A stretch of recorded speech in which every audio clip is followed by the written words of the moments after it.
Karibu.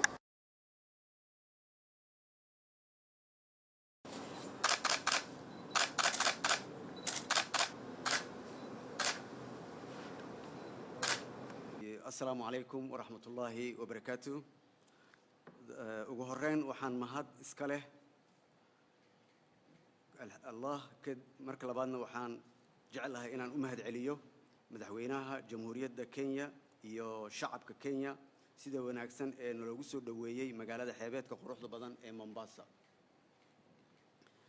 mudane madaxweyne, Your Excellency, aad baan ugu faraxsanahay in halkan idinla joogo kadib casuumaad rasmi ah oo aan ka helay madaxweynaha dowladda Kenya Uhuru si aan uga turjumo xiriirka taariikheedka ee saaxiibtinimada ee u dhaxeeya labada dal iyo labada shacab Soomaaliya iyo Kenya, kaas oo ku dhisan darisnimo, iskaashi, xasilooni iyo isxushmeyn. maadaama President Uhuru uu yiri you can choose a friend but you can't choose a neighbor, waa sax. arrintaas waa mid meesha ku jirto. saaxiib waa heli kartaa laakiin daris ma dooran kartid. waa miduu Ilaahay ku dooray oo ah adduunka bilowgiisii iyo adduunka dhamaadkiisii. haddaba madaxweyne, maadaama ay labada shacab ee Soomaaliya iyo Kenya siyaabo kala duwan isugu tiirsan yihiin, waxaan jeclahay inaan xuso xiriirkan qotada dheer ee dhawaanahan sii xumaanayay wuxuu ahaa mid aad iyo aad nasiib darro u ah.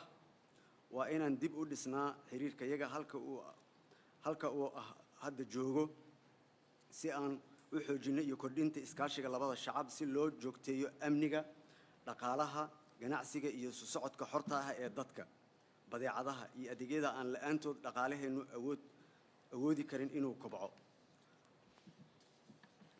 Soomaaliya waxay ku shaqayn doontaa annagoo wada jirna dardargelinta guddiga wadajirka iskaashiga JCC u adeegidda danaha labada shacab, wadajirka iyo xasiloonida gobolka iyo qaaradda weyn ee Afrika.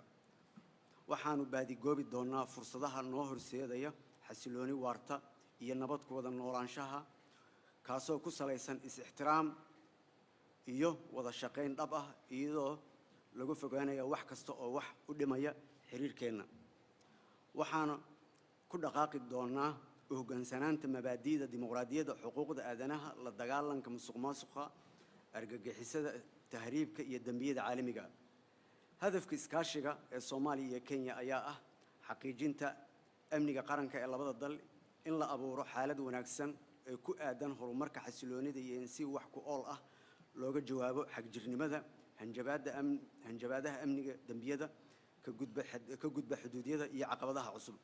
ugu dambeyntii waxaan hoos ka xariiqayaa in aan ka shaqeeyo meelmarinta mabaadi'da kor ku xusan, waxaana aan sii wadi doonaa ilaalinta madax bannaanida iyo qarannimada iyo sidoo kale wada noolaanshaha ku dhisan sinaanta ee wadamada gobolka iyo qaaradda.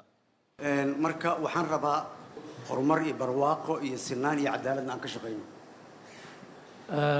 I'm supporting and I'm standing up for that vision for our fathers, that they stand up for the prosperity and the security of the region.